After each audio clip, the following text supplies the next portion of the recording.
Xin chào. So we are at, where are we? We are at the Google Hall of Fame dinner. And I think, considering lots of mobile apps and gaming studios joining, Tracy is one of the few people who is actually back at Google now. Tell me the story. How does it feel to be back in Google show in your land? It feels like home. So I left Google. So I was managing the startup ecosystem for Google monetization in Vietnam specifically. So that's why here today feels like home. So 6-ish months ago, where I started to kind of like diverge a bit and relocated, and now supporting the ecosystem from outside of Google.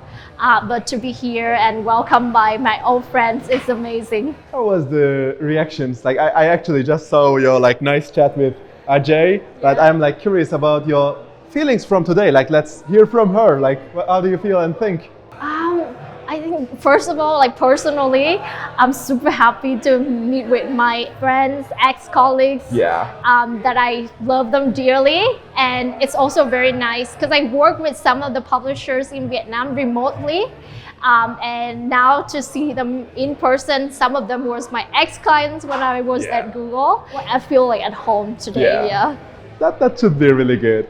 I'm actually like curious about your vision, thoughts, feelings about the, let's call it as a bigger picture for the Vietnamese mobile gaming scene, because you know you have been right in the middle of this for quite some time. Tell me about what was it before, yesterday, today, and then afterwards we would go to tomorrow. But I just want you to depict it. How do you feel? Right. So if you mean like yesterday, today, and future, I do feel like in the past, the Vietnamese gaming community, like a lot of them are bootstrapped, right? So just fighting their ways without support. Google only established their office here earlier this year or late last year. Yeah.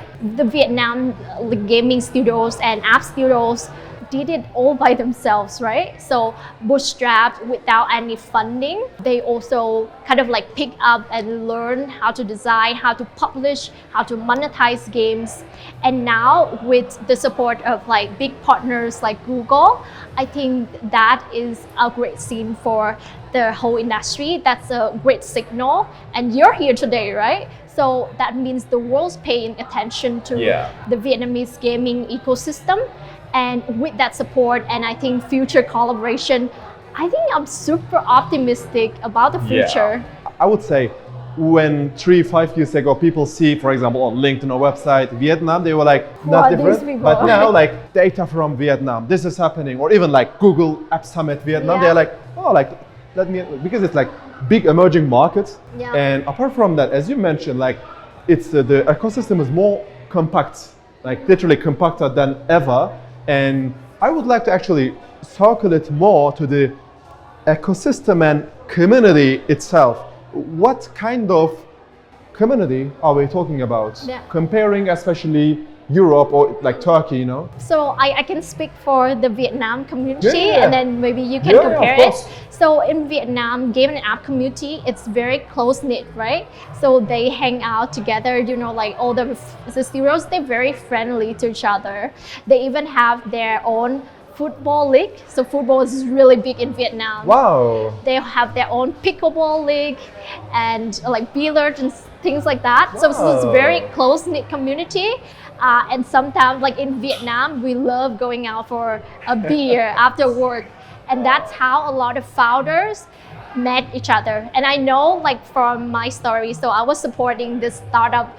They were like 7 people back in the time, and through like an event that grew through, and after the beer, they got, you know, like fund from a bigger studio, and now they grow to, I think 70 people, and now one of the biggest non-gaming partners in Vietnam. So that's how like the community actually support each other. And like I said, very close knit, and I do feel like it's very refreshing to see that. Do you see that like spirit differ in the West? To be honest, I would say, of course, we should like, tell the differences between like West insides of them. So like, for example, Turkey and Germany are like two different planets. Yeah. I would say specifically for Turkey, it's like really aggressive now, to be honest. Like, because, you know, consolidated, oversaturated market is like just adding extra work. And I would even say like, you know, many startups now are okay with like working long hours, etc. So circling back to what you mentioned, there is actually no room for okay, like, you know, let's chill and so. Oh, okay. So I see sorry, like that. I didn't mean that like startups here are chill. So Vietnamese are one of the like most hardworking people. How much? Like, so if you ask the C-level here, like on the weekend, they still pick up calls from us, or they still ping us, hey Tracy, there is thing wrong with my game. Sunday morning. Yeah, exactly. so they get deep and dirty into the work even at sea level, and very hardworking. So a lot of studios here work throughout Saturday as well. But what I meant with the community spirit is that even though working hard, they still find time to like connect to each other and really build a uniqueness of the gaming and app community that I don't see like similar to other industries. Yeah, actually that's really well said. And I think like in Turkey relatively we have this let's say getting along outside culture very much too. Let's enjoy dinner, you know, like I think maybe the biggest common stuff would be here the food. Oh my because God. like I even don't want to compare like Vietnamese food cuisine and ours, so that helps. I think when the food is good, you are just let's do business, let's partner up and like. Of course, we are super proud of our food as well, and you should try a lot when you're here. Already like 100% satisfied. Yeah. What is next specifically? Let's chat about next year. We already see the growth, okay, and as you mentioned, we are all here because it's a big emerging market. So what is awaiting us from Vietnam, because that will be something big. Yeah, so I think the recent kind of like boom that we're seeing in Vietnam, a lot of it's on download number. Yeah. If you look at revenue number, I think the story is a bit different. So there are some studios that successfully like kind of going hybrid and get more revenue from the IAP side, but majority of the studios still rely on ad monetization. And I think next year, what I'm excited for is more success story, similar to what I did with like Screwdom, right?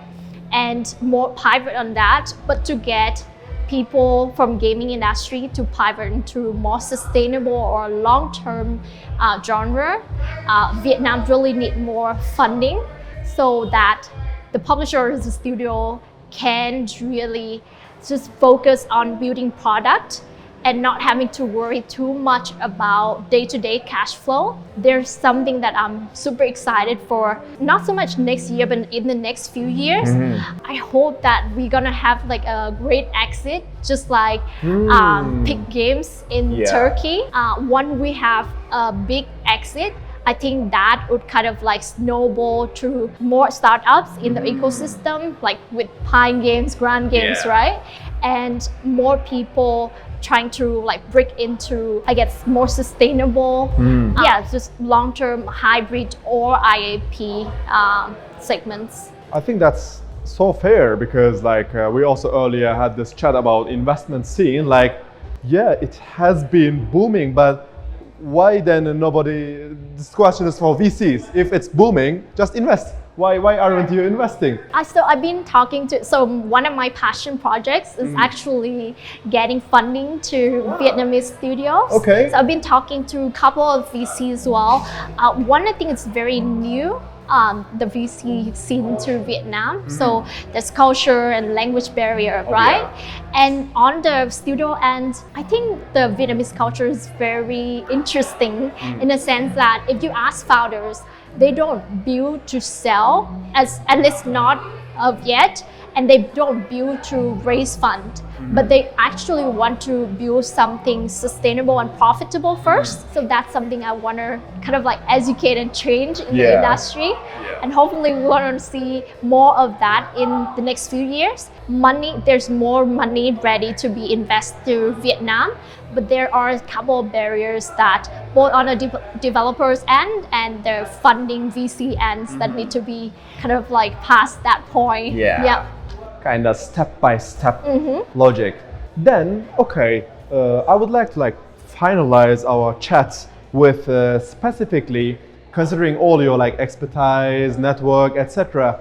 I would like you to depict the future in the like most optimistic side. Imagine it's like VCs are fully in, perfect investment scene. The vision already came to like really good level globally.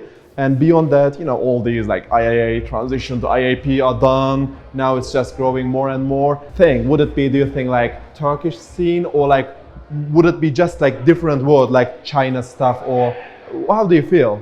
That's a very difficult question here. I think personally, I do see the Vietnam scenes probably leans a little bit of China and a little bit of Turkey, right? So we will be seeing, more investment flowing to Vietnam. We will hopefully see some exit in the market, but also in Vietnam, so you heard of China like mini game, right?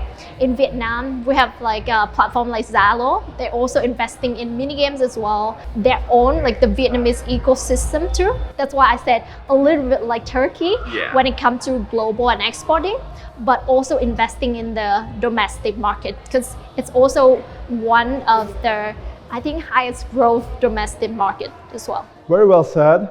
Okay. So I just want you to go for 3 shots, like people listening to this would get the final words from you, both Vietnamese studios or like developers, people, and globally. Do you have anything to add over there? One, Vietnamese studios are amazing. If you want to actually learn about Vietnamese games scene, be here in Vietnam, like try to get an understanding of the culture and also try Vietnamese food.